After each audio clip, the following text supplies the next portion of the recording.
Okay, let's break habits down a little bit more. We're going to get into the 3 layers of habits and why we always or quite often fail when we're trying to implement good habits and what's really setting us on the wrong path. Big one, I know. Now, it seems so easy to repeat bad habits and so incredibly hard to implement really good ones into our life. Habits like exercise can be maintained for, a week or maybe a couple of weeks because our motivation is high at the start. But then we seem to just slip regardless of how important we've made this or how high our expectations are on ourselves. And on the flip side, habits that are bad for us seem to just stick around and are really impossible to get rid of.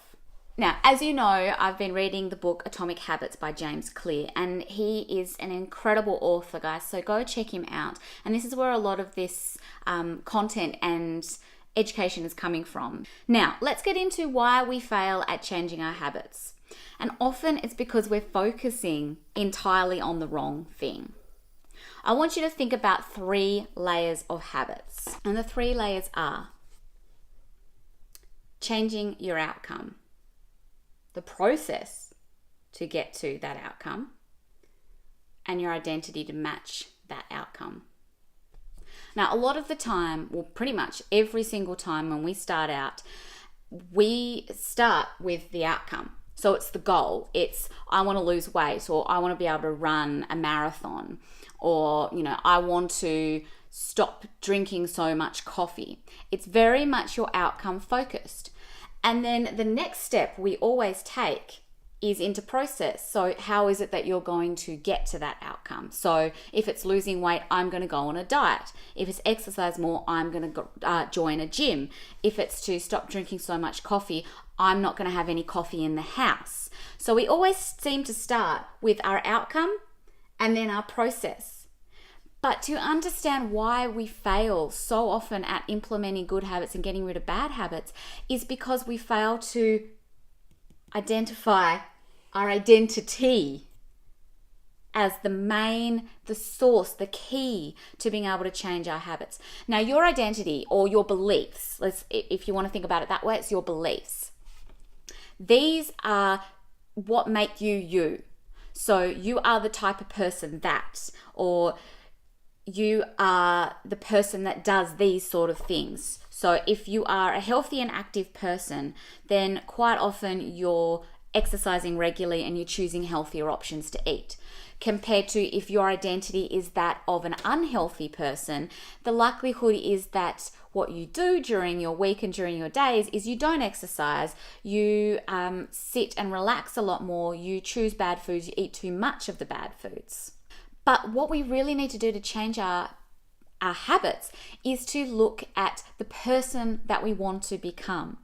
Because it's fine and good and well to have these goals, these external factors, but if you don't change who you truly believe you are internally, you're never going to meet that goal. You might start out good for a week and then you're going to drop off as quick as possible.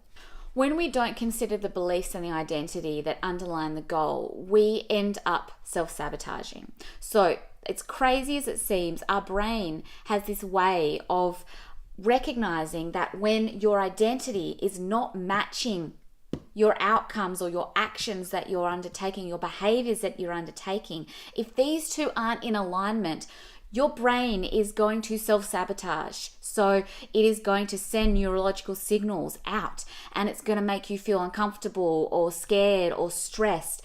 And it's going to find any way that you possibly can. Your mean girl is going to start really going for it to slow you down and to pull you back to where your identity meets your behaviors. So it's so hard to start with our behaviors and then just hope that our identity is going to change. We need to start at this area and work back. So if you're wanting to exercise more, for example, you're not exercising at all at the moment, you need to ask yourself, what is your current identity?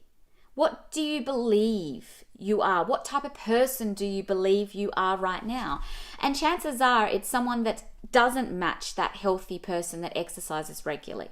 So then, what identity, what person do you need to become in order to be that person that exercises regularly? And that person is a fit and healthy person. Now, in order to do exercise regularly, we still need to have a process, obviously. So that might be join a gym or join a program, work with a PT, create a personal plan for yourself. And then we can start working towards this outcome.